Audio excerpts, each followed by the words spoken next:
From music festivals to public gatherings or even the average beach day, summer 2021 is living in the shadow of the Delta variant and a surge in cases.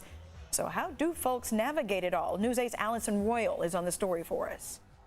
Hold on to your hat. Live events are officially back here in San Diego. We're talking about both indoor events and then outdoor events like this EDM festival here in San Diego that's happening this weekend.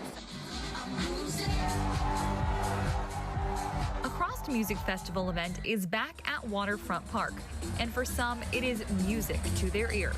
During quarantine, I watched a lot of sets like this, and it got me through it because I just love music. And having live music back is gives me life. It's an outdoor event where people can finally enjoy themselves in person. I haven't seen a lot of masks wearing in there. At our hotel, people are wearing masks everywhere when you're inside, but outside, I feel like I'm vaccinated. Hopefully a lot of people in there are vaccinated, so I feel safe in there and it's worth it. Gladys Knight will also perform here at the brand new Rady Shell on Sunday night. It's not just outdoor events. Indoor events are also making a comeback. The convention center started hosting in-person conventions again last weekend. The Pechanga Arena will also start hosting events next weekend. So what does this mean in terms of coronavirus? There are going to be more venues and more sporting events that obviously people already bought ticket and they're planning to go to these events. Well, if you're vaccinated versus unvaccinated, it might not be a bad idea to wear masks if you're in a crowded area that does not have good air ventilation. According to county and state public health guidelines, guests at indoor events will either have to attest that they've tested negative for COVID-19 within the last 72 hours or are fully vaccinated. These events will bring visitors to America's finest city and a much-needed boost to the local economy, like Rhonda. She's visiting from the Bay Area. People seem to be having a good time. It's beautiful here in San Diego. It's a little bit concerning given the rise of the Delta variant. You can also likely expect more cashless payment options and mobile tickets next time you head out to an in-person event here in San Diego. Allison Royal, News 8. Today, San Diego County is reporting more than 1,300 cases of coronavirus with more than 15,000 tests. The average positivity rate for this week is at 8.5%. So the good news is there were no deaths reported from COVID-19 today. Health officials say the county needs around 86,000 more San Diegans to get vaccinated to reach the goal of 75% of the total population. And today, Dr. Fauci told the nation he expects the FDA's full approval of the Pfizer vaccine by the end of the month. Right now, the FDA has only granted the three main vaccines emergency authorization. That's Johnson & Johnson, Pfizer, and Moderna.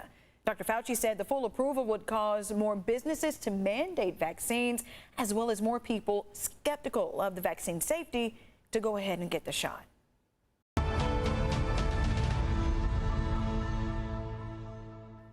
Tonight, the Dixie Fire in Northern California has grown to be the largest single fire in state history and the second largest overall. In just the past few days, it has exploded in size and decimated towns along the way. The fire has been burning for nearly a month now. It scorched more than 463,000 acres, and that is more than twice the size of New York City. It remains only 21% contained. News 8's Ariana Cohen and photojournalist Teen Howard are on their way to the Dixie Fire right now. They arrived in Sacramento this afternoon. They will be reporting from the fire for the next few days for us, and we hope to hear from them on News 8 at 6:30 and at 11. Governor Newsom spent the morning touring damage from the Dixie Fire. He was in Greenville, a town completely destroyed by the raging flames. The governor talked about the devastation and the extreme conditions and erratic fire behavior. At the end of the day, though, we also have to acknowledge this. The dries are getting a lot drier, and the heat and hot weather is a lot hotter than it's ever been. The extreme weather conditions, extreme droughts are leading to extreme conditions and wildfire challenges, likes of which we've never seen in our history. And as a consequence, we need to acknowledge just straight up, these are climate-induced wildfires.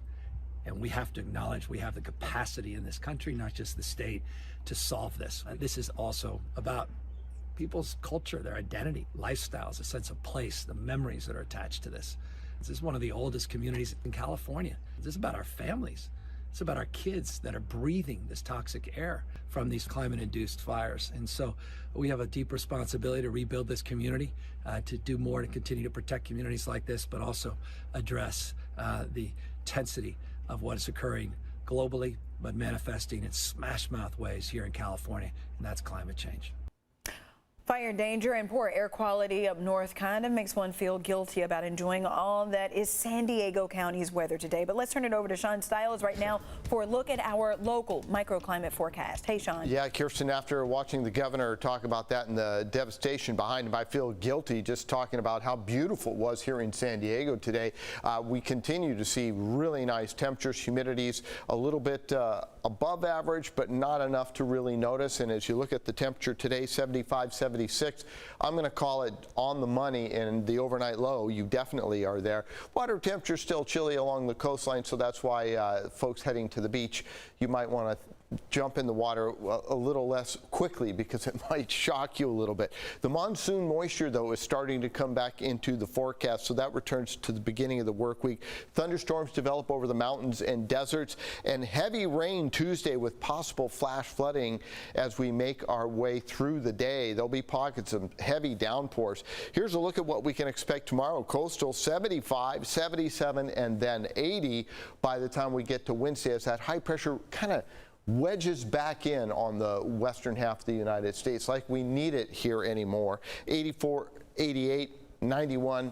Yeah, a little bit warmer once we get into the midweek. So some humidity, thunderstorms, and then warmer by midweek. Kirsten? All right. Thank you for the update, Sean. It's a sure sign the NFL is back. Today, the Los Angeles Chargers hosted Fan Fest at SoFi Stadium. This was the first chance for fans to get inside the new stadium since the team moved from San Diego.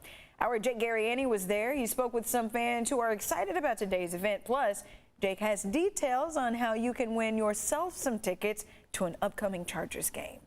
Welcome to SoFi Stadium here in Los Angeles. Today is Chargers Fan Fest, and it's really the first time that these fans have gotten a chance to see their team play in this beautiful, beautiful facility. We caught up with a couple of Chargers fans, and this was their reaction to seeing the new home for their team. Completely blown away. Wow. Amazing. It's huge. I mean, this time of year is my favorite time of year. It's football.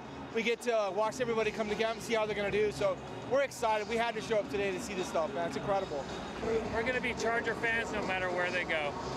It really is an architectural masterpiece, and now we want to give you the opportunity to come see the stadium for yourself by playing a little Chargers trivia. Just answer this question correctly, and you'll be entered for a chance to win. What alma mater do Justin Herbert and Dan Fouts share? A, USC, B, Oregon, or C, Arizona State? Go to cbs8.com/contest. Follow the links to answer, and again, if you get it right, you and 7 of your friends have a chance to come up to the August 22nd preseason game against the 49ers. Until then, I'm Jake Garriani from SoFi Stadium.